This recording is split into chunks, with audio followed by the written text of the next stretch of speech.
and welcome to Connect the World. I'm Lynda Kinkade in Atlanta. Becky Anderson is on assignment. We'll hear from her in just a moment. Well, Mike Pompeo is hitting the ground running as President Trump's new Secretary of State. He's just arrived in Israel, where he's been meeting with Prime Minister Benjamin Netanyahu. Pompeo is fresh from Saudi Arabia, where he met with King Salman. Topping his agenda in both places, the war in Syria and the Iran nuclear deal.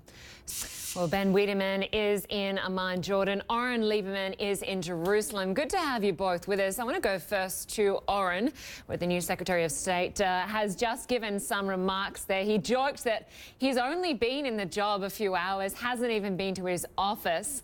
How significant is it that he is making this trip to Israel when the last Secretary of State, who was in the job for over a year, didn't even go there?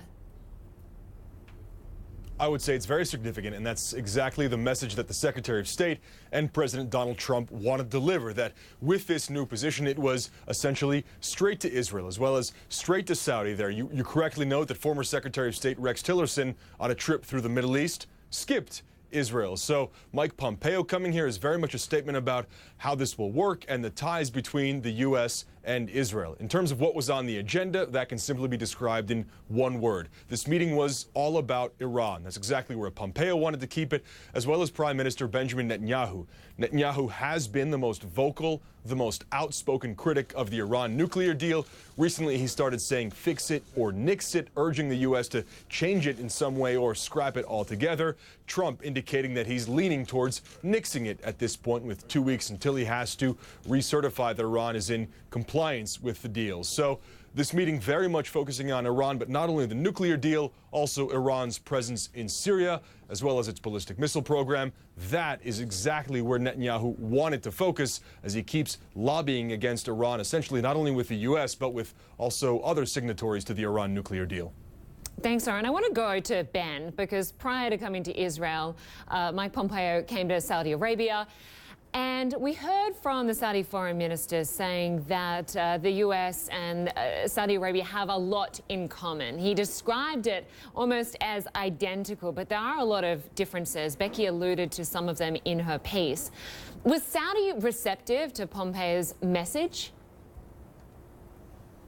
Certainly, the Saudi Arabians were receptive to his message regarding Iran. However, there are other areas where they might not see quite eye to eye. For instance, their dispute, which started last summer with Qatar. There, the Saudi Arabians continue to push this dispute. They've publicly pondered the possibility of, for instance, digging a moat along their border with Qatar, or perhaps turning their border area into a nuclear waste dump. The Americans feel that this spat is really a waste of time. They would like to see the Gulf states join together for some sort of united front against Iran. In addition to that, the Americans have reservations about the Saudi-led war against the Houthis in Yemen, which is now 3 years old and at this point appears to be unwinnable.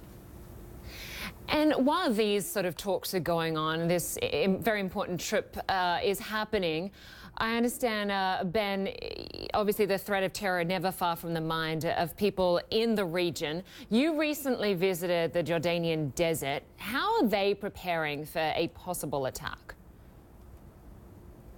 Well, let's also keep in mind, Linda, that Secretary Pompeo's last stop on his trip to the Middle East is here to Jordan. And Jordan, over the last few decades, has weathered storms from Israel and Palestine, from Iraq, from Syria, and as we saw in the Jordanian desert, they and their American friends are preparing for more storms.